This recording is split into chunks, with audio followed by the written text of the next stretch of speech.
खरं तर केंद्र सरकारनं 2019 मध्ये कलम 370 हटवण्याचा निर्णय घेतला। त्यानंतर काश्मीरमधलं तणावाचं वातावरण कमी झालं। दगडफेक, दंगली, दहशतवादी हल्ल्यांचं प्रमाणही कमी झालं। त्यामुळं काश्मीरमध्ये पर्यटकांची संख्या वाढली होती। लोक भीतीशिवाय काश्मीरमध्ये फिरायला येत होते। त्यातही काश्मीरमधली काही ठिकाणं फिरण्यासाठी सुरक्षित मानली जातात। त्याच ठिकाणांमध्ये एक आहे बैसरन। भारताचं स्वित्झर्लंड म्हटलं की बैसरन आणि त्याचं सौंदर्य डोळ्यासमोर येतं। उन्हाळ्यात हा परिसर जंगली फुलं आणि गवतानं भरलेला असतो, तर हिवाळ्यात बर्फानं। लोक खास याच ठिकाणी फिरायला जायचं म्हणून काश्मीर दौरा आखतात। पहलगाम पासून फक्त 5 किलोमीटर अंतरावर असणाऱ्या याच बैसरनवर 22 एप्रिलला दहशतवादी हल्ला झाला।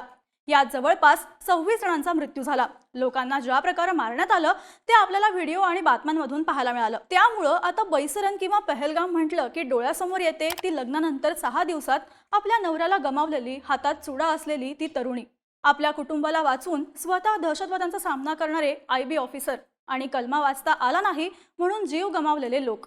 ज्या बैसरनला सेफ झोन म्हणतात तेच ठिकाण दहशतवाद्यांनी हल्ला करण्यासाठी निवडलं। पण कशामुळं?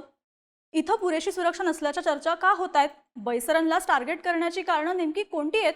याच प्रश्नांची उत्तरं जाणून घेऊयात या व्हिडिओमधून। नमस्कार, मी अदिती आणि तुम्ही पाहताय बोलबिडू। दहशतवाद्यांनी हल्ला करण्यासाठी हेच ठिकाण निवडण्याचं पहिलं कारण म्हणजे बैसरनची भौगोलिक रचना। जम्मू काश्मीरच्या अनंतनाग जिल्ह्यातलं पहलगाम। पहलगामच्या दक्षिणेला 5 किलोमीटर अंतरावर बैसरन आहे। बैसरनच्या आजूबाजूला पीर पंजाल डोंगररांगा आणि त्याची बर्फाळ शिखरं दिसतात। पायींची झाडं आहेत, पण बैसरन जितकं सुंदर आहे तितकंच अवघड आहे या ठिकाणी पोहोचणं। कारण बैसरनला जायचं म्हटलं तर ट्रेक करावा लागतो। 4 व्हीलर किंवा 2 व्हीलरने इथपर्यंत जाता येत नाही। आता हा ट्रेकही तितका सोपा नाही। खडकाळ वाट, चढ, चिखल, निसरडे रस्ते, दरी, आजूबाजूला असणारे जंगल, कुरण यामुळे बैसरनचा ट्रेक अवघड आहे। पहलगाम पासून बैसरनला जायचं असलं तर एकतर पायी चालत जावं लागतं किंवा घोड्यावर जाण्याचीही सोय आहे। एखाद्या हेल्दी माणसाला न थांबता हा ट्रेक करून जायचं म्हटलं तरी किमान तासभर लागतो। सुरुवातीचा थोडा रस्ता वाहनाने पार करावा लागतो, पण वरपर्यंत वाहनानं जाता येत नाही। खरं तर आधी या ठिकाणी गाडीने जाता यावं यासाठी रस्ते बनवले होते, पण त्यानंतर इथे प्रायव्हेट कॅबचं प्रमाण वाढलं। त्यामुळं इथल्या घोडेवालांच्या उदरनिर्वाहाचा प्रश्न निर्माण झाला। त्यामुळं त्यांनी आंदोलन करून कॅब बंद केल्या। त्यानंतर रस्त्यांची अवस्थाही बिघडली। याचाच अर्थ अशा ठिकाणी जर काही इमर्जन्सी सिच्युएशन आली तर मदत पोहोचवायला अर्धा पाऊण तास लागणार। आता दहशतवाद्यांनी नेमका हाच वीक पॉइंट धरून हल्ला करण्यासाठी बैसरन हे ठिकाण निवडल्याचं बोललं जातंय। हे ठिकाण निवडल्यामुळं पहिली गोष्ट झाली ती म्हणजे लोकांना लवकर मदत मिळाली नाही। वेळेवर उपचार मिळाले नसल्यामुळं अनेक जणांचा मृत्यू झाला। कारण इथून जखमींना हॉस्पिटलमध्ये घेऊन जायचं तर उचलून घेऊन जाण्याशिवाय दुसरा पर्याय नव्हता। अशा परिस्थितीत 2 किलोमीटरचा उतार उतरून पहलगामपर्यंत जखमींना पोहोचवणं शक्य नव्हतं। पण हा केवळ योगायोग नव्हता, हे दहशतवाद्यांचं प्लॅनिंग होतं। कारण केवळ मदत उशिरा पोहोचावी हाच त्यामागचा हेतू नव्हता। सिक्युरिटी फोर्सेस याला जास्तीत जास्त वेळ लागला तर तितकाच वेळ दहशतवाद्यांना पळून हल्ल्याच्या ठिकाणावरून जाण्यासाठी मिळणार होता। त्यामुळं हे ठिकाण हल्ल्यानंतर पळून जाण्याच्या दृष्टिकोनातूनही दहशतवाद्यांसाठी फायद्याचं होतं। याच गोष्टीचा त्यांनी फायदा उचलला, कारण तातडीनं फोर्सेस घटनास्थळी पोहोचले असले तरी तेवढ्याच वेळात इथून पळून जाणं दहशतवाद्यांनी जमवलं होतं। दहशतवाद्यांनी हल्ला करण्यासाठी हेच ठिकाण निवडलं याचं दुसरं कारण म्हणजे इथली सुरक्षा व्यवस्था। पहलगाम हे एक महत्त्वाचं पर्यटन ठिकाण आहे। इथल्या निसर्गामुळे लोक इथं येतात इतकंच यामागचं कारण नाही। पहलगाम हा अमरनाथच्या यात्रेचा पहिला टप्पा मानला जातो। इथून भाविक अमरनाथ यात्रेची सुरुवात करतात। त्यामुळं या ठिकाणाचं धार्मिक महत्त्वही तितकंच आहे। त्यामुळं पहलगामला येण्याचा लोकांचा कल जास्त असतो।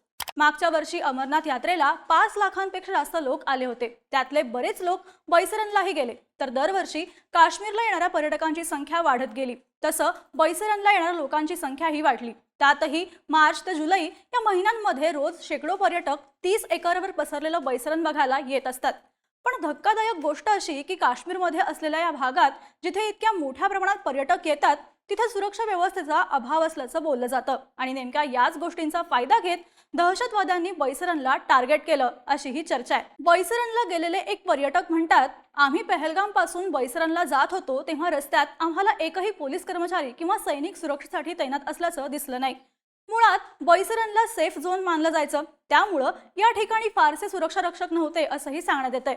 पण माजी जनरल GD बक्षी यांनी या हल्ल्यानंतर माध्यमांशी बोलताना सैन्यातली भरती कमी केल्याचा परिणाम बैसरनमध्ये दिसला।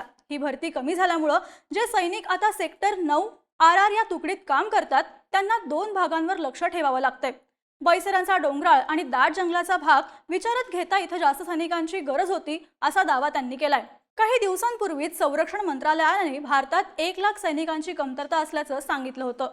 कोविडमुळे 2 वर्ष कोणतीही भरती झाली नाही, पण दरवर्षी 60,000 सैनिक निवृत्त झाले. 2 वर्षात 1.2 लाख सैनिक सैन्यातून बाहेर पडले.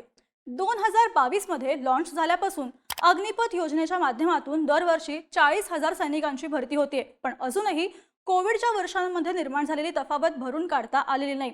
या कमतरतेमुळे बैसरांसारख्या ठिकाणी सुरक्षा व्यवस्था तैनात करता आली नाही का? ही सुरक्षेतली कमतरता बैसरण हे ठिकाण दहशतवाद्यांच्या नजरेत येण्याचं एक कारण ठरली का, अशी ही चर्चा आता होताना दिसतीये. दहशतवाद्यांनी हल्ला करण्यासाठी हेच ठिकाण निवडलं यामागचं तिसरं कारण म्हणजे दक्षिण काश्मीरमध्ये अशांतता निर्माण करणं. पुलवामामध्ये 2019 मध्ये हल्ला झाला होता, तो सिक्युरिटी फोर्सवर. त्यानंतरही काश्मीरमध्ये हल्ले झाले, पण ते मोठ्या स्वरूपाचे नव्हते. पण 22 एप्रिलला बैसरणमध्ये पर्यटकांवर झालेला हल्ला हा 2019च्या पुलवामा हल्ल्यानंतरचा सगळ्यात मोठा हल्ला आहे. या हल्ल्यानं काश्मीरसह सगळा देश हादरलाय. दहशतवाद्यांनी खोऱ्यात अजूनही त्यांचं अस्तित्व असल्याचा संदेश दिलाय. ज्या अनंतनाग जिल्ह्यात हा हल्ला झाला तो दक्षिण काश्मीरचा एक भाग आहे. या भागात मिलिटंट ऍक्टिव्हिटीचं प्रमाण जास्त असतं. या हल्ल्यामुळं या भागात भीती तर वाढलीच आहे, पण सेफ झोन म्हणून सुरक्षित मानली जाणारी ठिकाणं सुरक्षित नाहीयेत अशी भावनाही लोकांच्या मनात निर्माण झाली आहे. केवळ भीतीमुळं दक्षिण काश्मीर अशांत झाला नाही, तर यामुळं इथल्या लोकांच्या आर्थिक जीवनावरही परिणाम होणार आहे. कारण पर्यटनावर या लोकांचा उदरनिर्वाह चालतो. हल्ल्यामुळं पर्यटक येण्याचं प्रमाण कमी होईल, रोजगाराचा प्रश्न निर्माण होईल आणि दक्षिण काश्मीर अजून अशांत होईल. हा उद्देश दहशतवाद्यांनी साध्य करण्याचं काम बैसरणला टार्गेट करून केलंय. आताही माध्यमांमध्ये असलेल्या बातम्यांनुसार दहशतवाद्यांनी इथं हल्ला करताना वाट कशी निवडली, त्यानंतर पळून जायचा मार्ग कसा निवडला आणि आता त्याचा शोध कसा घेतला जात आहे याबद्दलची माहिती समोर आली आहे, ज्यातून दहशतवाद्यांनी बैसरण हे ठिकाण निवडून स्वतःचा जीव वाचवण्याचा प्रयत्न कसा केला हे पुढे येते. महत्त्वाची गोष्ट म्हणजे बैसरणवर हल्ला करत दहशतवाद्यांनी काश्मीरच्या पर्यटन व्यवसायावर घाव घातलाय. बैसरण पहलगाम इथली सगळी अर्थव्यवस्था ही पर्यटनावरच चालायची. मुळात काश्मीरला मागच्या काही वर्षात पुन्हा उभारी घेण्यासाठी पर्यटन व्यवसायच महत्त्वाचा ठरला होता. पण पर्यटकांच्या आवडत्या ठिकाणांपैकी एक असलेला बैसरणवर केलेला हा वार काश्मीरच्या पर्यटनावर आणि अर्थातच अर्थव्यवस्थेवर सुद्धा. पण या सगळ्यात सेफ झोनवर हल्ला करून या दहशतवाद्यांनी अनेक प्रश्न उभे केलेत, ज्यांची उत्तरं लवकरात लवकर मिळवणं भारतासाठी महत्त्वाचं आहे. या घडामोडींबद्दलची तुमची मतं आम्हाला कमेंट्समध्ये नक्की सांगा आणि अशाच माहितीपूर्ण व्हिडिओसाठी बोल ब्रिटिश यूट्यूब चॅनलला नक्की सबस्क्राईब करा.